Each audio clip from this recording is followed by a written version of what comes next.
ಆ ರೀತಿ ಇರೋದ್ರಿಂದ ನೀವು ನಿಮ್ಮ ಮನೆಗಳು ಗಿಡ ಮರಗಳು ಅಂತ ನಿಮ್ಮ ಮನೆಗಳ ಹತ್ರನೇ ಏನಿದೆ ಅಲ್ಲೇ ಕೂತ್ಕೊಂಡು ಧ್ಯಾನ ಜಪ ಮಾಡಿ ಅಂತ ಹೇಳ್ತಾ ಇದ್ದಾರೆ. ನಾನು ಎಲ್ಲೂ ಇದ್ದೀನಿ, ಎಲ್ಲ ಕಡೆನೂ ಇದ್ದೀನಿ, ಚಿಂತೆ ಬೇಡ ಮಗು, ಸುರಕ್ಷಿತವಾಗಿದೆಯಾ ಅಂತ ಹೇಳ್ತಾ ಇದ್ದಾರೆ. ಲಾಸ್ಟ್ ಏನು ಕೇಳೋಣ, ಇವಾಗ ಕೆಲವೊಂದು ಸಮಸ್ಯೆಗಳು, ಸಣ್ಣ ಪುಟ್ಟ ಸಮಸ್ಯೆಗಳು ಸರಿ ಹೋಗುತ್ತೆ ಅಂತ ಕೇಳೋಣ. ಲಕ್ಷ್ಮೀ ಮಾತೆನ, ಹಣಕಾಸಿಗೆ ತೊಂದರೆ ಇರೋವಂಥವ್ರಿಗೆ ಅಮ್ಮ ಏನು ಹೇಳ್ತಾರೆ, ಏನು ಉತ್ತರ ಕೊಡ್ತಾರೆ. ನಾನು ಈಗ ವಿಡಿಯೋ ಆಫ್ ಆಯಿತು, ನಾನಾಗ ಆಫ್ ಮಾಡಿದ್ದಲ್ಲ. ನಾನೀಗ ವಿಡಿಯೋ ಮಾಡಬೇಕಾದ್ರೆ ಆಫ್ ಮಾಡಿದ್ದಾರೆ. ಅದು ಹೇಗಾಯಿತು ಏನಾಯಿತು ನನಗೂ ಕೂಡ ತುಂಬ ಆಶ್ಚರ್ಯ, ನಂಬಲಿಕ್ಕೆ ನನಗೂ ಕಷ್ಟವಾಗಿದೆ. ಮಾಡ್ತಾ ಇರೋಂಥ ವಿಡಿಯೋ ಓಡ್ತಾ ಇರೋದು ನನ್ನ ಕೈ ಮೊಬೈಲ್ ಹತ್ರನೇ ಹೋಗಲಿಲ್ಲ. ವಿಡಿಯೋ ಹೇಗೆ ಆಫ್ ಆಯಿತು ಅನ್ನೋದು ಕೂಡ ನನಗೆ ಆಶ್ಚರ್ಯ ಆಗ್ತಿದೆ. ಇರಲಿ, ಮಾಡಲಿ, ಪ್ರಯತ್ನಗಳನ್ನ ತುಂಬ ಮಾಡಲಿ, ಅದೆಲ್ಲ ಅವರಿಗೆ ತುಂಬ ಒಳ್ಳೆಯದು. ಲಕ್ಷ್ಮೀ ಮಾತೆ ಹಣಕಾಸಿನ ಸಮಸ್ಯೆಯಲ್ಲಿ ಇರೋಂಥವ್ರಿಗೆ ಯಾವಾಗ ಎಷ್ಟು ದಿವಸದಲ್ಲಿ ಸರಿ ಮಾಡಿಕೊಡ್ತಾರೆ ಅಂತ ಕೇಳೋಣ ಅಂತ ಅಂದೆ. ಅವ್ರು ಯಾಕೋ ಇನ್ನೂ ಉತ್ತರ ಕೊಡ್ತಾ ಇಲ್ಲ, ಯೋಚನೆ ಮಾಡ್ತಿದ್ದಾರೆ. ಅದನ್ನು ತಡೆಗಟ್ಟಕ್ಕೆ ಬಹುಶಃ ಲಕ್ಷ್ಮೀ ಒಲ್ದು ಬರಬಾರ್ದು ಅಂದ್ಬಿಟ್ಟು ಲಕ್ಷ್ಮೀ ದೇವ್ರನ್ನ ಕಟ್ಟಿ ಹಾಕಿದ್ದಾರೆ ಅನಿಸುತ್ತೆ. ಆದಷ್ಟು ಲಕ್ಷ್ಮೀ ದೇವರಿಗೆ ಪೂಜೆ ಮಾಡಿ, ಲಕ್ಷ್ಮೀ ವಿಗ್ರಹ ಏನಾದರೂ ನಿಮ್ಮ ಮನೆಗಳಲ್ಲಿತ್ತು ಅಂದರೆ ಅಭಿಷೇಕ ಮಾಡಿ, ಅರ್ಚನೆ ಮಾಡಿ, ಅಮ್ಮಂದು 108 ಶ್ಲೋಕ ಲಕ್ಷ್ಮೀ ಸ್ತೋತ್ರ ಇರುತ್ತಲ್ಲ ಅದನ್ನು ಹೇಳಿ ನಾಮ ಜಪ ಮಾಡಿ, ಅದರಿಂದ ಅಮ್ಮನಿಗೆ ಸ್ವಲ್ಪ, ಅಮ್ಮ ಲಕ್ಷ್ಮೀ ದೇವಿನ ಕಟ್ಟಾಕಿದರೆ ಅದರಿಂದ ಬಿಡುಗಡೆ ಆಗುತ್ತೆ. ಅಮ್ಮನ ಇಷ್ಟವಾದ ಲಕ್ಷ್ಮೀ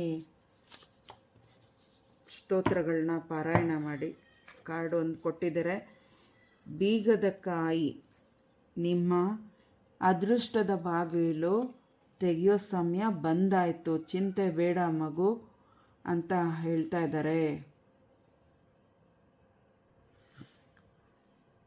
21 ಬಾರಿ ಅಥವಾ 48 ಬಾರಿ ಲಕ್ಷ್ಮೀ ಬೀಜ ಮಂತ್ರ ಇರುತ್ತಲ್ಲ, ಓಂ ಕ್ಲೀಂ ಕ್ಲೀಂ ಲಕ್ಷ್ಮೀ ನಮಃ ಅಂತ ಜಪಿಸ್ಬೋದು. ಅದರಿಂದ ನಿಮಗೆ ಒಳ್ಳೆಯದು ಕಾದಿದೆ. ಈಗಾಗಲೇ ನಾನು ಸೂಚನೆ ಕೊಟ್ಬಿಟ್ಟಿದ್ದೀನಿ. ಎಲ್ಲ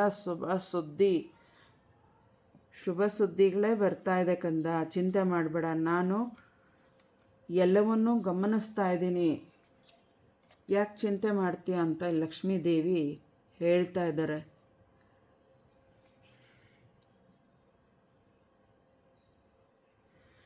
ಒಂದು ಬಿಳಿ ಕಾಗದದ ಮೇಲೆ ಚಿನ್ನದ ಶಾಖೆ ಅಂದರೆ ಬರೆಯೋದು. ಈಗೆಲ್ಲ ಆಲ್ರೆಡಿ ಎಲ್ಲ ಕಲರು ಬಣ್ಣದ್ದು ಪೆನ್ನುಗಳು, ಸ್ಕೆಚ್ ಪೆನ್ಸ್ ಎಲ್ಲ ಸಿಗುತ್ತೆ. ಅಮ್ಮ ಇಲ್ಲಿ ಹೇಳ್ತಾ ಇರೋದು, ಕೆಲವೇ ದಿನಗಳಲ್ಲಿ ಎಲ್ಲವೂ ಸರಿ ಮಾಡ್ತಿದ್ದೀನಿ, ನಿನಗೆಲ್ಲ ಸೂಚನೆಗಳನ್ನ ಕೊಡ್ತಾ ಇದ್ದೀನಲ್ಲಮ್ಮ, ಅದನ್ನು ತಗೋ. ಆಮೇಲೆ ಮುಖ್ಯವಾದ ಓಂ ಗಂ ಗಣಪತಿಯೇ ನಮಃ ಅಂತ 21 ಬಾರಿ ಹೇಳು ಅಂತ ಲಕ್ಷ್ಮೀ ದೇವಿನೇ ಹೇಳ್ತಾ ಇದ್ದಾರೆ. ಗಣಪನ ಆಶೀರ್ವಾದನೂ ತುಂಬ ಮುಖ್ಯ. ಅವ್ರಿಗೂ ನೀನು ಧ್ಯಾನ ಜಪ ಮಾಡು ಅಂತ ಹೇಳ್ತಾರೆ. ಗುಡಿಗೆ ಹೋಗ್ಬಿಟ್ಟು ಬನ್ನಿ. ನಿಮ್ಮ ಕನಸಲ್ಲಿ ಹರಕೆಗಳು ಮಾಡ್ಕೊಂಡಿರೋದು, ಕನಸಲ್ಲಿ ದೇವಸ್ಥಾನಗಳನ್ನ ತೋರಿಸ್ತಾ ಇರೋದನ್ನು, ಆ ಸ್ಥಳಗಳಿಗೆ ಹೋಗ್ಬಿಟ್ಟು ಬನ್ನಿ. ನಿಮಗೆ ಏನು ಪರಿಹಾರಗಳನ್ನ ತಿಳಿಸಿದ್ದಾರೆ ಅದನ್ನು ಮಾಡಿ.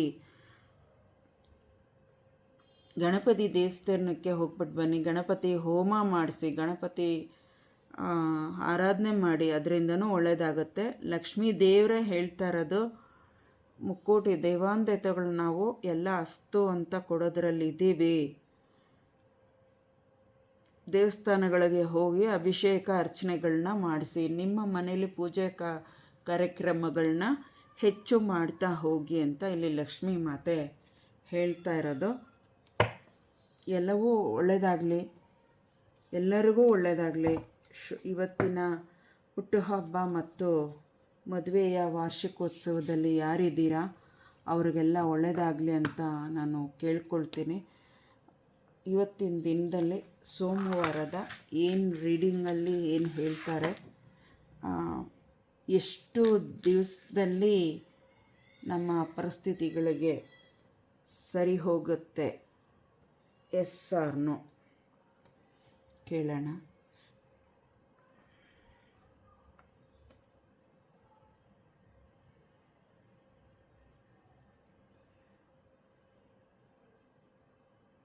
ಎಷ್ಟು ದಿವಸಗಳಲ್ಲಿ, ಎಷ್ಟು ದಿನಗಳಲ್ಲಿ ಪರಿಸ್ಥಿತಿಗಳು ಸರಿ ಹೋಗುತ್ತೆ, ಅದಕ್ಕೆ ಕಾಯ್ತಾ ಇರುವಂಥ ಪ್ರಕೃತಿ ಮಡಿಲಲ್ಲಿ ಇರುವಂಥ ಮಕ್ಕಳಿಗೆ ಏನು ಹೇಳ್ತೀರಾ angels, universe? Yes or no please answer ಮಾಡಿ.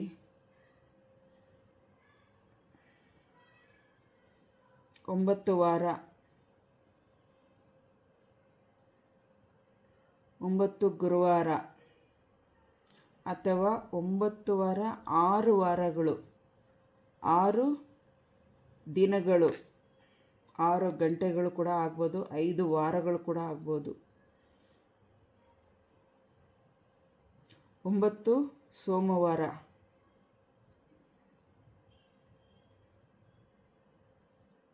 ಕೆಲವರಿಗೆ ಸೆಪ್ಟೆಂಬರು, ಈಗ ಬರುವಂಥ ಸೆಪ್ಟೆಂಬರು, ಇನ್ನು ಕೆಲವರಿಗೆ ಫೆಬ್ರವರಿ, ಅಷ್ಟರಲ್ಲಿ ಎಲ್ಲವೂ ಸರಿ ಆಗಲಿಕ್ಕೆ ಇದೆ ಅಂತ ಹೇಳ್ತಾ ಇದ್ದಾರೆ. ಇಲ್ಲೇನು ತೋರಿಸ್ಕೊಟ್ಟಿದ್ದಾರೆ ಈ ವಿಡಿಯೋದಲ್ಲಿ, ದಯವಿಟ್ಟು ಅದನ್ನು ಉಪಯೋಗಿಸ್ಕೊಳ್ಳಿ. ಎಲ್ರಿಗೂ ಒಳ್ಳೆಯದಾಗಲಿ. ಯಾರೆಲ್ಲ ಹುಟ್ಟುಹಬ್ಬ, ಮದುವೆ ವಾರ್ಷಿಕೋತ್ಸವ ಇದ್ದೀರಾ, ಮತ್ತೊಮ್ಮೆ ಹೇಳ್ತೀನಿ, ಅವ್ರಿಗೆಲ್ಲ 100 ಕಾಲ ಆಯುಷ್ಯ ಆರೋಗ್ಯ ಕೊಟ್ಟು ಕಾಪಾಡಲಿ ಭಗವಂತ ಅಂತ ಕೇಳ್ಕೊಳ್ತೀನಿ.